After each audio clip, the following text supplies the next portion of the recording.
peran rehabilitasi medik pada kasus gangguan saraf pada diabetes.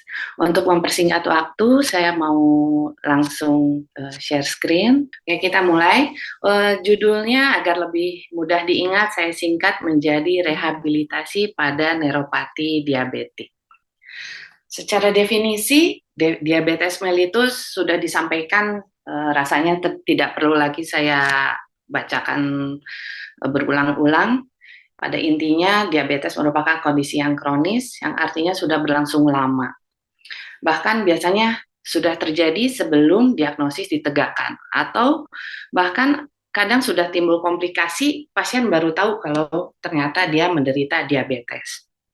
Kasusnya meningkat 3 kali lipat selama 20 tahun terakhir ini, sehingga menimbulkan dampak yang serius terhadap kesehatan dan sosial ekonomi individu maupun populasi. Nah, dampak terbesar ini dikatakan terutama terjadi di daerah-daerah atau negara yang sedang berkembang. Lalu komplikasi diabetes ini kita bagi dua ya, ada yang jangka pendek dan jangka panjang. Yang jangka pendek, komplikasi ini sebetulnya mungkin sudah dibahas oleh pembicara sebelumnya. Saya fokus pada komplikasi yang mengenai sistem saraf, yang menempati posisi kedua, yaitu sekitar 17,8% ya insidensinya. Komplikasi pada sistem saraf disebut dengan neuropati diabetik, adalah suatu kerusakan saraf yang disebabkan oleh diabetes yang dapat terjadi pada serabut saraf sensorik, motorik, dan otonom. Jadi biasanya tidak hanya sistem sensorik saja, bahkan sistem motorik dan otonom juga ikut terkena. Komplikasi ini prevalensinya cukup tinggi, sekitar 60-70% dari pasien diabetes mengalami neuropati diabetik. Neuropati diabetik ini disebut sebagai penyebab utama luka pada kaki dan amputasi kaki pada pasien diabetes. Walaupun tidak semua penderita neuropati diabetik ini akan mengalami luka atau bahkan amputasi, tapi pasien-pasien yang mengalami luka dan amputasi ini biasanya sudah mengalami neuropati diabetiknya cukup lama. Secara patofisiologi, nah, neuropati diabetik ini terjadi ketika pembuluh darah yang memperdarahi saraf atau yang disebut dengan vasa nervorum. Jadi ini pembuluh darah yang memperdarahi saraf. Ini mengalami kerusakan sehingga aliran darah tidak bisa masuk ke dalam saraf sehingga saraf mengalami kerusakan. Biasanya saraf-saraf yang kecil dulu yang terkena yaitu pada ujung-ujung jari dan ujung-ujung tangan. Ini adalah klasifikasi dari neuropati diabetik. Yang paling banyak terjadi adalah yang ini, yang neuropati yang difus, yang distal simetrikal polineuropati, itu sekitar 75% dari seluruh neuropati diabetik. Sisanya ada yang hanya mengenai satu saraf saja atau saraf yang lebih besar, tapi yang paling sering adalah yang DSPN ini, yang distal simetrika polineuropati, artinya mengenai ujung-ujung anggota gerak dan secara simetris mengenai kedua sisi tubuh kiri dan kanan. Gejala klinis dari neuropati diabetik ini seperti saya sebut tadi, ada gangguan di motorik, sensorik, dan otonom. Gangguan motorik itu antara lain adalah kelemahan pada kaki, otot-otot kaki mengalami atrofi dan mengecil, kemudian bisa terjadi perubahan bentuk kaki karena kelemahan dari otot kakinya, refleks pada kaki juga menurun atau bahkan menghilang. Kemudian gangguan sensorik paling sering adalah nyeri. Pasien juga kadang merasakan kesemutan, rasa seperti terbakar, atau kadang seperti ditusuk-tusuk nyerinya. Kemudian ada kebas, tidak dapat membedakan suhu, getaran, maupun posisi. Dan distribusinya ini yang khas adalah dari distal, yang disebut dengan stocking and glove distribution, atau yang bisa kita lihat di gambar ini. Jadi dia dari ujung kaki naik ke atas, dan dari ujung tangan juga dia naik ke atas. Kemudian gejala pada gangguan otonom itu seperti kulit yang kering dan pecah-pecah dan gangguan seksual. Nah, gejala klinis yang lain akan timbul juga bila disertai dengan adanya luka yang tidak membaik, kemudian luka tersebut mengalami infeksi, atau kemudian mengalami kematian jaringan yang disebut dengan diabetic foot. Apa itu diabetic foot? Dari pembicara sebelumnya juga sudah disebutkan, saya mengulang sedikit. Diabetic foot adalah infeksi, ulcerasi atau kerusakan jaringan kaki yang berhubungan dengan neuropati dan atau penyakit pembuluh darah perifer pada ekstremitas bawah penderita diabetes mellitus. Jadi ini pada kaki ya. Jadi ada neuropati dan atau ada penyakit pembuluh darah, penyakit pada pembuluh darah. Nah, ini disebut sebagai penyebab nomor 1 semua kejadian amputasi di seluruh dunia. Mula-mula timbul luka pada kaki yang tidak terobati dengan baik lukanya, tidak dirawat dengan benar, kemudian akan terjadi kematian jaringan, menyebabkan gangren pada kaki, dan akhirnya mengalami amputasi. Setelah mengalami amputasi ini, angka kematian dikatakan meningkat sampai melebihi 70%. Nah, resiko kematian pada pasien dengan diabetic foot juga 2,5 kali lebih tinggi dibandingkan mereka yang tidak memiliki diabetic foot. Tata laksana neuropati diabetik ini melibatkan berbagai disiplin ilmu. Yang pertama adalah modifikasi gaya hidup. Ini menjadi yang nomor 1 yang harus didapatkan atau harus kita berikan kepada pasien ya, yaitu mulai dari olahraga teratur, pengaturan pola makan, kemudian yang kedua adalah obat-obatan, ini adalah vitamin B ya, yang kita kenal dengan neurotropik. Kemudian karena neuropati diabetik itu kadang pasien mengalami nyeri, kita juga kadang memberikan obat-obatan, ini beberapa golongan obat-obatan biasanya diberikan oleh dokter saraf. Kemudian ini yang kelima adalah rehabilitasi medik. Yang keenam adalah teknik relaksasi, seperti masase, aromaterapi, musik terapi, hipnoterapi, dan psikoterapi, karena pasien kadang nyeri dan kadang mungkin dia juga stres atau bahkan depresi karena menderita penyakitnya yang tidak sembuh-sembuh atau bahkan sampai amputasi, itu kita perlu teknik relaksasi. Kemudian beberapa kasus memerlukan antibiotik, tentu sesuai indikasi bila ada infeksi. Kemudian perawatan luka seperti yang sudah dibahas oleh pembicara sebelumnya, dan yang terakhir sampai operasi. Jadi ini tata laksana neuropati begitu panjang, lebar, dan banyak. Saya fokus pada rehabilitasi mediknya. Apa itu rehabilitasi medik? Rehabilitasi medik merupakan pelayanan kesehatan terhadap gangguan fisik dan fungsional yang diakibatkan oleh keadaan atau kondisi sakit, penyakit, atau cedera melalui panduan intervensi medik untuk mencapai kemampuan fungsi yang optimal.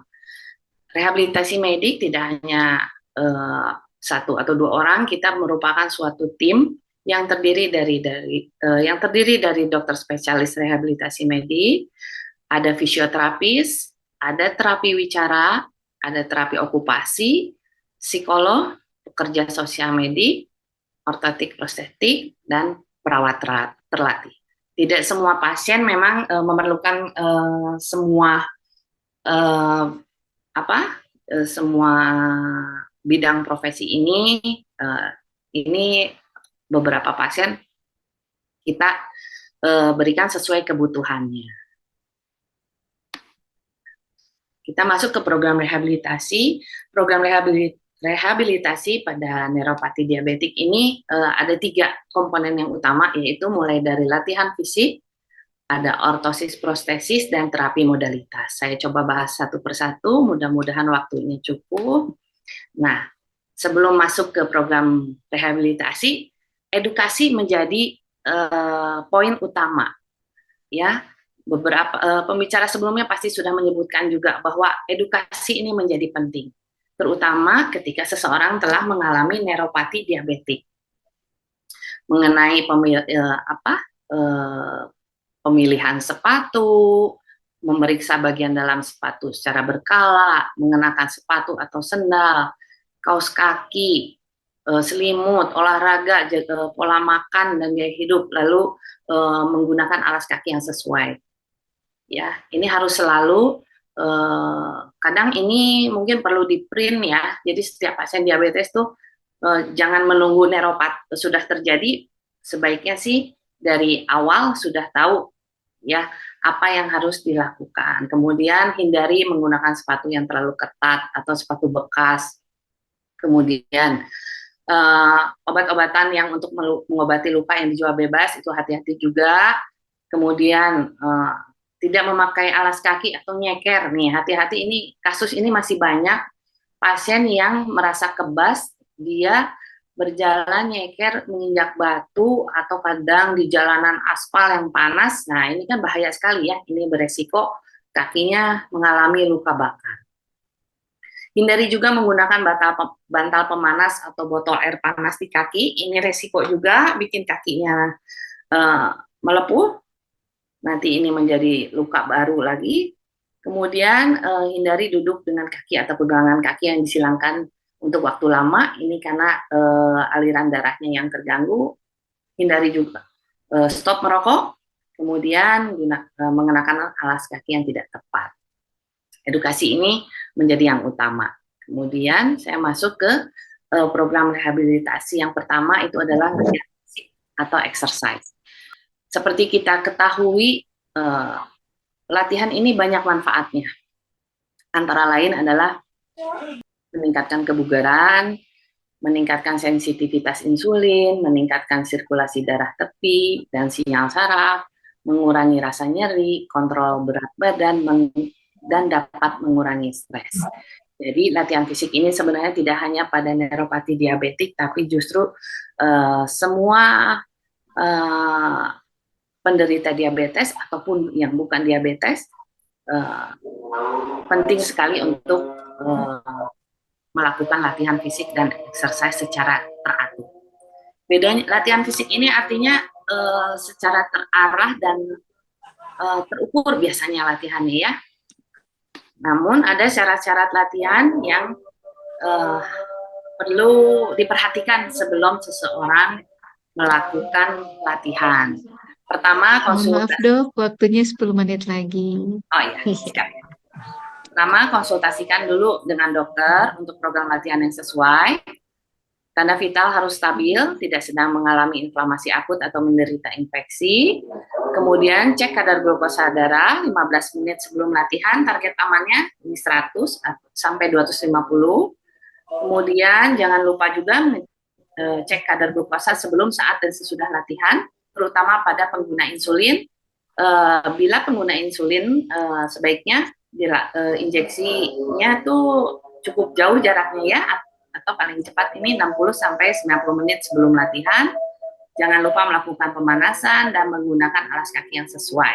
Serta jangan lupa kebutuhan cairan harus tercukupi.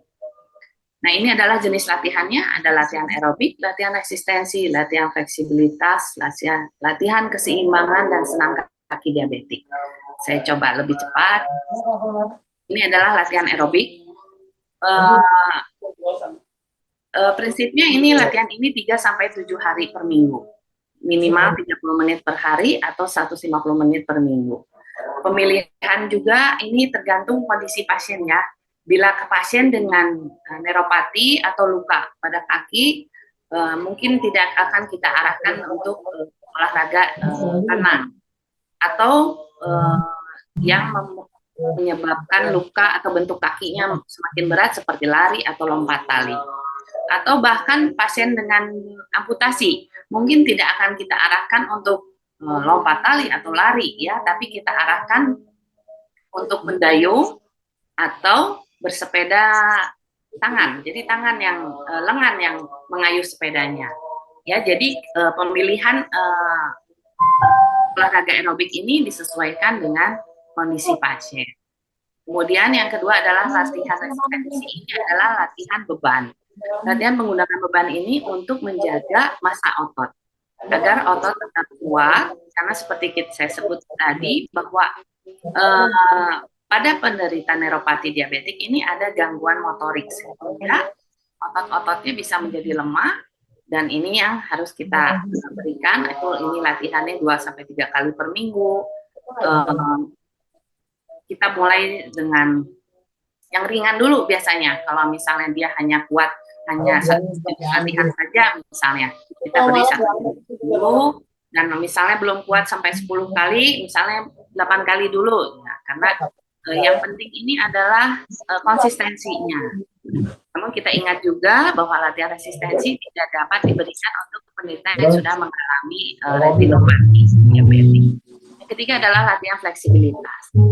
Latihan fleksibilitas itu menjaga kelenturan dari otot, kelenturan dari sendi. Ya, 2 kali seminggu, masing-masing gerakan 2-4 kali, dan setiap gerakan ditahan selama 10. Biasanya latihan fleksibilitas disertai juga dengan latihan keseimbangan. Karena penderita neuropati diabetik ini seringkali terjadi gangguan keseimbangan sehingga resiko jatuh.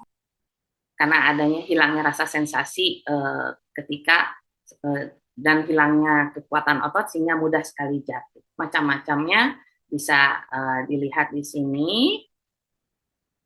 Kemudian ini adalah senam kaki diabetik, atau ini yang ada gambarnya ini kita sebut dengan Burger Allen exercise. Jadi posisi kaki diangkat selama 2 menit, setelah diangkat dan kaki agak pucat, kemudian posisi duduk sambil kaki digerak-gerakan selama 5 menit, lalu posisi berbaring selama 10 menit dengan sambil ditutupi dengan selimut atau kain. Ini dikatakan dapat memperbaiki aliran vaskularisasi di perifer. Ini contoh yang lainnya, senam kaki kita bisa dengan melatih kekuatan otot-otot intrinsik kaki ini dengan cara meremas anduk seperti ini, atau kadang ada juga yang melatih dengan merobek-robek kertas koran dengan kaki, karena ini untuk menjaga kekuatan otot. Ya. Yang kedua untuk program rehabilitasinya adalah ortosis dan prostesis. Ini adalah ortosis dan prostesis adalah alat bantu sepatu khusus, bahkan kaki palsu. Ini biasanya memang saya dan tim dan ahli ortosis prostesis yang akan membuat ini untuk pasien-pasien diabetes. Ini disesuaikan dengan kondisi pasien. Biasanya untuk nanti ada kita berdasarkan stratifikasi resiko. Biasanya yang resiko ringan, biasanya kita hanya memberikan sepatu dengan alas kaki yang lembut. Kemudian kalau sudah mulai timbul gangguan sensibilitas, biasanya sepatunya pun khusus. Apalagi bila sudah timbul luka, bentuk sepatunya pun bisa berubah. Kelainan bentuk kaki pun nanti kita pilihkan sepatunya yang sesuai dengan kondisinya. Tujuannya agar bentuk kaki tidak berubah. Dan yang terakhir ini adalah pemilihan kaki palsu. Ini disesuaikan dengan kondisi pasien, amputasinya setinggi apa. Dan biasanya kaki palsu ini tentu macam-macam modelnya ya. Ada yang ringan, berat, disesuaikan dengan kebutuhan pasien. Yang berikutnya adalah terapi modalitas fisik. Ini adalah terapi tambahan untuk mengurangi nyeri. Biasa yang pertama ini, gambar yang pertama ini adalah alat TENS. Kita ini tujuannya untuk memblok sinyal nyeri yang dari kaki. Hanya hati-hati penggunaannya pada daerah dengan gangguan sensasi. Biasanya bisa timbul komplikasi yang lain dikhawatirkan. Ini adalah alatnya, kita menempelkan alat di bagian proksimal dari gangguan nyerinya, tujuannya memblok rasa nyeri. Kemudian yang kedua ini adalah laser. Ini kita dengan cara menstimulasi sel-sel secara stimulasi kimiawi pada sel, tujuannya untuk merangsang penyembuhan. Biasanya diberikan pada luka. Jadi kita merangsang sel-sel di sekitar luka untuk mempercepat proses penyembuhan itu dengan laser. Sudah masuk kesimpulan. Yang pertama adalah tata laksana neuropati diabetik melibatkan berbagai disiplin ilmu, kemudian edukasi terus-menerus, Dan mencegah lebih baik dari mengobati, rehabilitasi dimulai sebelum komplikasi timbul. Sepertinya ini sudah slide akhir. Terima kasih. Saya kembalikan ke moderator. Iya. Terima kasih atas pemaparannya, Dokter Ria. Kita lanjutkan dengan sesi diskusi dan tanya jawab. Ada pertanyaan satu, Dokter Lia, mohon dijawab. Ya, pertanyaannya dari Risha di Rumah Sakit Al-Islam. Jenis luka dan olahraga apa yang dilakukan oleh pasien diabetes mellitus dengan luka bagian kaki? Jadi jenis latihan fisiknya, Dok. Oke, jadi meskipun ada luka, tidak ada alasan pasien tidak berolahraga atau tidak melakukan latihan fisik, karena begitu kita tidak bergerak atau bahkan malah sedentary dengan alasan ini luka, dia tidak bisa olahraga, itu bukan alasan ya. Jadi tetap latihan fisik harus dilakukan, hanya jenisnya yang mana gitu ya. Jadi lukanya misalnya di mana? Kalau lukanya di telapak kaki, misalnya, seringnya kan di telapak kaki ya diabetes itu ya. Dengan syarat-syaratnya ya, kita lihat syarat-syaratnya. Dia tidak ada infeksi, kondisi tanda vital stabil dan semua baik. Dia boleh melakukan sepeda. Ngayuh sepeda statis itu boleh, karena kan kalau sepeda dia tumpuan tidak ada pada kaki tapi pada lutut, jadi pada bokong ya, karena sepeda itu duduk posisinya, jadi tidak ada penekanan pada kaki. Jadi mengayuh sepeda adalah yang paling aman, sehingga karena tidak ada beban pada kaki dan tidak menambah luka pada kaki. Selain itu bisa juga mendayung. Tuh, kalau untuk yang mendayungnya tapi di darat ya, biasanya ini ada di tempat-tempat fasilitas olahraga seperti gym gitu ya. Nah, itu bisa dilakukan. Ini untuk yang ada luka di kaki. Kalau ada luka di kaki tentu tidak boleh ya, seperti berenang, lari, itu jangan sampai menambah luka di kaki. Itu untuk olahraga aerobiknya, dan untuk latihan fleksibilitas dan latihan pembebanan, latihan keseimbangan itu tetap dilakukan. Jadi semua latihan bisa dilakukan sebetulnya. Jadi tidak ada alasan karena luka tidak berlatih fisik. Itu Bu Uji dan Iya. Ya, terima kasih atas jawaban pertanyaannya, Dokter. Sebelum diakhiri sesi ini, saya bacakan kesimpulannya. Tadi risiko kematian pada pasien diabetic foot itu 2 kali lebih tinggi dibandingkan dengan pasien yang tidak memiliki diabetes foot. Tata laksana neuropati diabetes merupakan salah satunya adalah dengan rehabilitasi medik, dan setiap pasien diabetes mellitus tidak harus menunggu terjadinya neuropati diabetes mellitus, tetapi harus cepat diantisipasi dari awal. Yang terakhir adalah meskipun tadi ada luka, tetap harus dilakukan latihan fisik. Jadi tidak ada acara atau tidak ada keluhan bahwa tidak bisa melakukan latihan fisik. We hope you enjoyed the flight and have a nice day.